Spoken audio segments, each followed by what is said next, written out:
नमस्कार दोस्तों, मेरे YouTube channel advocate Jagjit Kumar Bhatt में आप सभी का स्वागत है। दोस्तों, हम बात करने जा रहे हैं जो आज बीपीएससी के हमारे बिहार में बीपीएससी की 67वीं एग्जाम जो आज ली जा रही थी, ऐसी सूचना आ रही है कि उस पेपर जो है पहले से पेपर वो जो लीक हो चुका है और उसी सारी चीजों पे दोस्तों हम बात करने जा रहे हैं, जिसपे एक कमेटी की भी कंस्टिट्यूट कर दी गई है बीपीएससी के द्वारा। उन्हीं सारी चीजों पे बात होगी दोस्तों कि कहां पे हुई, और जानेंगे कि एक सबसे बड़ा सवाल क्रिएट होता है दोस्तों बीपीएससी के इस रवैये पर कि किस तरीके से लोग वहां पे ये भी सूचना आई है कि एग्जामिनर्स ने बच्चों को धमकाने का काम किया। जब बच्चों ने ये कहा कि आप जो है पहले पेपर क्यों नहीं देते, पहले जो है आंसर शीट क्यों नहीं देते, उन्हीं सारी चीजों पे दोस्तों बात होगी। लेकिन 6.5 लाख लोगों ने इसमें जो पार्टिसिपेट किया एग्जामिनेशन में, ये एग्जामिनेशन जो है पहले जनवरी में होने थी, बाद में 12th का एग्जामिनेशन था सीबीएसई का, बाद में इसे पोस्टपोन कर दिया गया। पोस्टपोन करने की वजह से अब एग्जाम कंडक्ट कराया गया और कंडक्ट कराने के फलस्वरूप यह परिणाम आया कि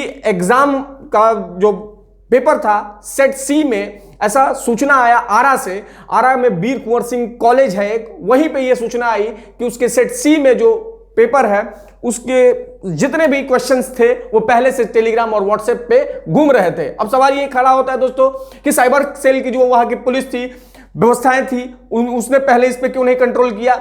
सवाल यह है कि बीपीएससी को क्या इन सारी चीजों के विषय में नहीं मालूम था।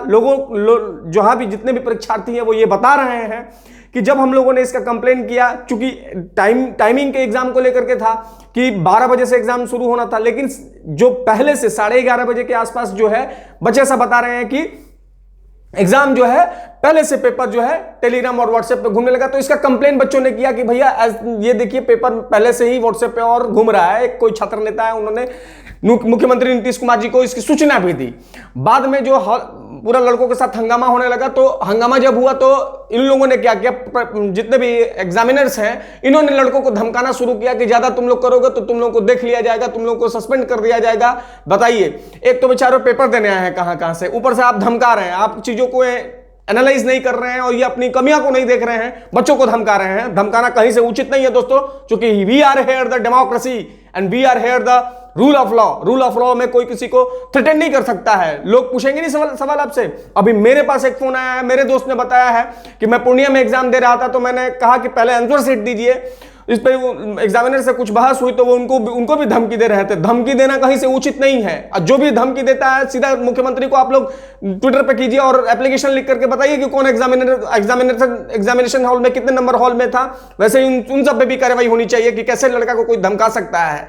कोई एग्जामिनेशन देने का आया है, कोई इस तरह से आप धमका सकते हैं। और एक तो ये जो व्यवस्थाएं हैं ये वहां भी ऐसे ही, मेरे दोस्त ने बताया मुझे कि सर ऐसा हुआ है फ्रेंड, तो मैंने उनको बताया कि आपको तो तुरंत रिड्रेसल में कंप्लेन करना चाहिए था। वहां पे कंप्लेन करेंगे, कंप्लेन करने के बाद ही बीपीएससी सोई थी, क्यों आधा घंटा बाद लड़कों को 20-20 मिनट तक पेपर पहले से नहीं दिया गया। बड़े क्वेश्चन सवाल क्रिएट होते हैं दोस्तों कि आखिर अच्छा बीपीएससी का क्या इस पे रवैया। बीपीएससी के जो वहां के चेयरमैन है उन्होंने कहा है कि हमने इस पे कॉन्स्टिट्यूट कमेटी कर दी है। जो पेपर आरा में लीक हुआ है उसके लिए उसको 24 घंटे में रिपोर्ट देने को कहा है। जो रिपोर्ट आएगा उसके अनुसार हम लोग कार्रवाई करेंगे। तो सवाल यह है दोस्तों कि क्या ऐसे ही पेपर लीक होते रहेंगे और क्या आदरणीय मुख्यमंत्री जी इस पर कोई संज्ञान नहीं लेंगे। जो भी चीजें हैं वो लोगों के सामने ट्रांसपेरेंट होनी चाहिए। पहले तो ये एग्जाम जनवरी में होनी थी, बाद में मई में हुई। इससे क्या होता है दोस्तों, इससे बच्चों का कॉन्फिडेंस लेवल गिरता है। जो पढ़ाई कर रहे हैं, जो इतने दिनों से तैयारी में लगे हैं, उनके साथ प्रॉब्लम होती है और यहां एग्जामिनर्स जो है धमकाने में लगे हुए हैं। बात इसमें 802 पोस्ट की लेकर के वैकेंसी थी दोस्तों। अगर आप आगे में आएंगे दोस्तों तो बीपीएससी का कहना यह है कि हम लोगों ने कॉन्स्टिट्यूट कमेटी कर दी है, उस कमेटी की रिपोर्ट आने के बाद जो है हम कार्रवाई करेंगे। जैसा कि मैंने कहा दोस्तों कि 11:30 बजे ही पेपर जो है व्हाट्सएप और टेलीग्राम पे घूम रहा था। ये फॉल था दोस्तों, ये फॉल था बीपीएससी का। और उसकी साइबर सेल पुलिस क्या कर रही थी, क्यों नहीं उसका उन्होंने इन्वेस्टिगेशन किया कि कहां से ये ओरिजिनेट हुआ और कहां से ये सब कुछ हुआ, पेपर लीक हुआ। और लड़के हंगामा कर रहे हैं तो आप धमकी दे रहे हैं। और इतना तक मुझे मेरे दोस्त ने बताया कि मुझे पानी तक नहीं ले जाने दिया गया। बताया गया कि पानी वो लोगों ने मना किया, कहा कि पानी नहीं। बताइए, पानी honourable supreme court of India का गाइडलाइन है कि आप पानी बच्चों को नहीं ले जाने से रोक सकते हैं। आप घड़ी पहन के जा सकता है, बच्चा पानी लेके नहीं जा सकता है। ये किस तरह की व्यवस्थाएं हैं। इस व्यवस्थाओं से सवाल क्रिएट होते हैं दोस्तों।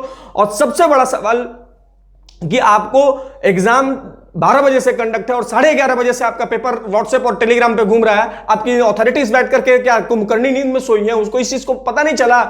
खैर दोस्तों, मैं ये बात बताने के लिए आया था कि पेपर जो है अभी ऐसा सूचना आ रहा है कि कहीं ना कहीं जो है वो लीक होने की बात आई है। उस पर कॉन्स्टिट्यूट कमेटी कर दी है, कमेटी रिपोर्ट आएगी तो इस पे आगे की कार्रवाई बीपीएससी करेगा, उस पर भी मैं आपको सूचना दे दूंगा दोस्तों। बाकी आप किसी भी परीक्षार्थी को डरने की जरूरत नहीं है। कोई भी एग्जामिनर हो उसको इस तरह का बात नहीं कह सकता है वो कि हम तुमको देख लेंगे। बताइए, वहां धमका दिया जा कि आपको परीक्षा के बाद धमकाया जा रहा था और कहा जा रहा है कि आपको देख लेंगे। आप क्या देखेंगे? हम लोग यहाँ रूल ऑफ लॉ में रहते हैं। बाकी दोस्तों, आपको कैसा लगा देखते रहिए मेरे यूट्यूब चैनल को, एडवोकेट जगजीत कुमार भट्ट को। लाइक करें, सब्सक्राइब करें, शेयर करें। धन्यवाद दोस्तों, धन्यवाद।